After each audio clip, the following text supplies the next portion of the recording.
Hello, this is Adam Bernard with AutoPerspectives, and I am back again this week for a news roundup.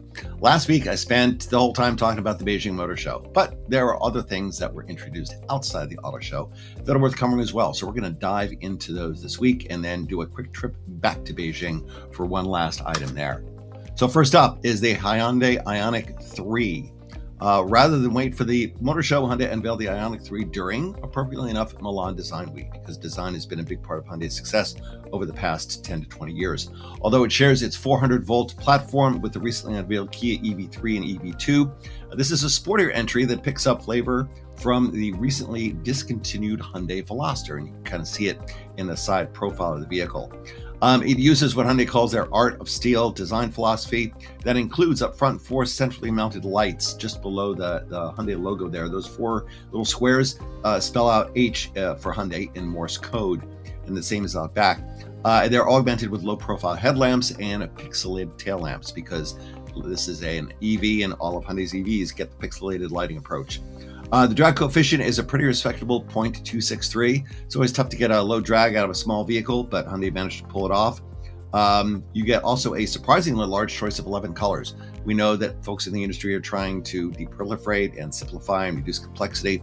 And one of the easiest ways to do that is just to limit the number of color choices, but 11 for a vehicle at this price point is pretty good.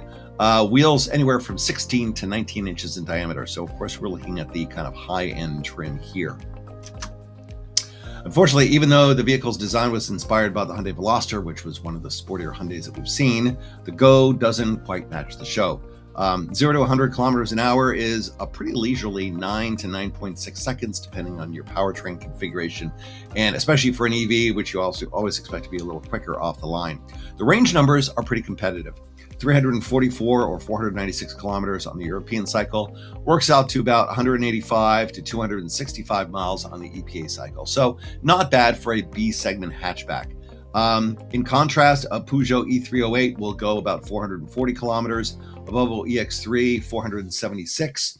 They are beat out, however, by the recently updated VW ID3 Neo. It's rated up to an astonishing 630 kilometers on the European cycle, so about 130 more than the best on Ioniq 3. Notable bells and whistles here include the Highway Driving Assist 2, the Remote Smart Parking Assist, although to be honest, this vehicle should be pretty easy to park. Memory reverse assist, surround view monitor, a blind spot view monitor, and an intelligent front lighting system. So even though it is a Hyundai, we do expect it to be pretty aggressively priced, it does come with a fair amount of high-tech optional equipment. Once you get inside, it is a flat-floored interior, and the big thing you see here, of course, is the gigantic 14.6-inch central touchscreen. It runs Hyundai's new Plios Connect Android automotive-based infotainment system. So this is going to replace what Hyundai is currently running. Fortunately, Hyundai is on trend. They do have rocker switches for the heated seats, climate, temperature, fan speed, and climate mode, and knobs for volume and radio tuning, as well as actual physical buttons, not haptic buttons on the steering wheel.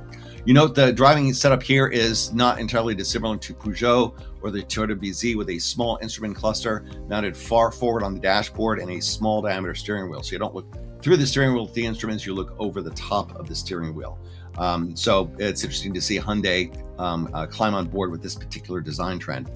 No official word on pricing, but the overall vehicle looks to be pretty desirable, assuming you're not looking for an SUV, because a lot of people are, of course, looking for SUVs these days. Unfortunately, we won't probably see it here in the US market. It appears to be confined to Europe, so car-loving EV enthusiasts here will not get a shot at it, but you might see it if you happen to be traveling overseas. And now we will go upscale with the new Mercedes electric C-Class. With the launch of the new electric C, it appears Mercedes has finally put the EQ sub-brand to rest. Initially, it was used on vehicle names, EQA, EQB, EQC, and then relegated to a somewhat complex suffix, such as the Mercedes-Benz G580 with EQ technology, which does not roll trippingly off the tongue. If you look through the press release for the electric C, the phrase EQ and the letters EQ do not show up at all, and of course, it doesn't show up on any of the badging either. What Mercedes has told us is that the electric C is essentially an electric GLC, which is the SUV that we saw introduced earlier this year, with a lower and sleeker profile, less mass, better aero, and better performance and range.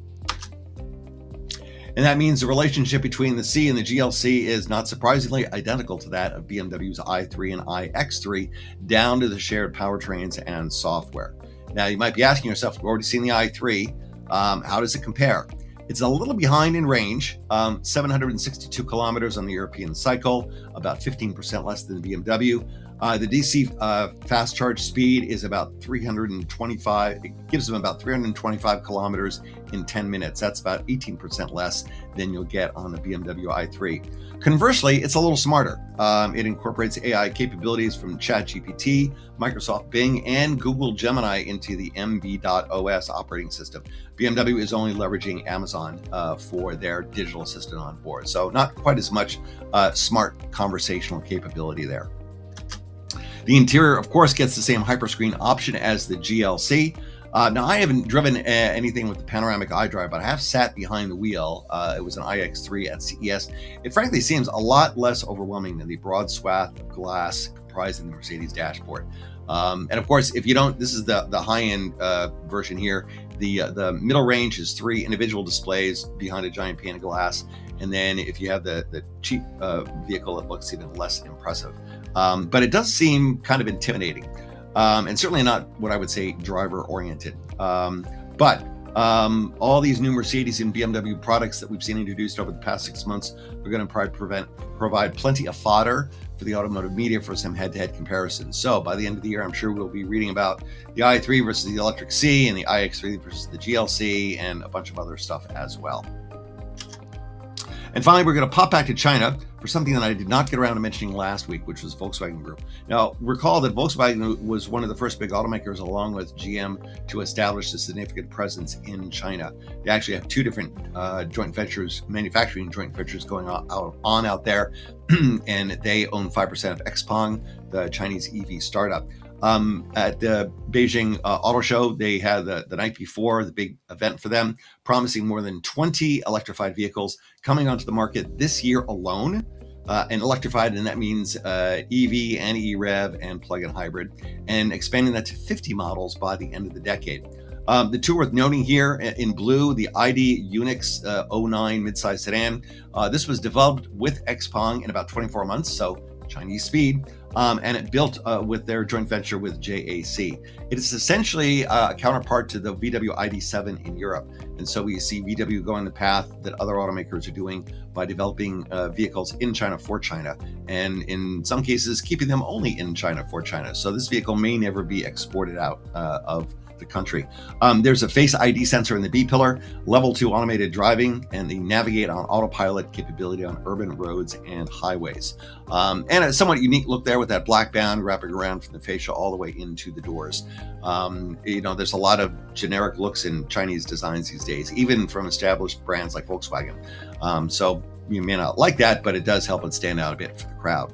Then on the right, we have the ID Aura T6 that was developed with FAW, or First Auto Works, and that uses the new China electronic architecture that Volkswagen jointly developed with XPeng. This is a 5-passenger mid-size SUV, so something a little bigger than a Tiguan. Reportedly reduces the number of electronic control units by 30%. So we've seen other automakers doing these zonal and centralized electronic architectures to reduce the number of ECUs, to reduce wiring, to reduce complexity. And so Volkswagen is going down that path as well. It has a LiDAR-based automated driving system from Horizon. That is the joint venture between VW and Horizon Robotics. It is an EV, but there will be other ID Aura models in the Volkswagen portfolio that will include both plug-in hybrid and EREV capabilities. And with that relatively light news week, we come to the end of our news roundup. Please visit AutoPerspectives.net to check out the blog. Look for me on LinkedIn, and I will be back here in another 7 days with the news. Thanks for listening. So long.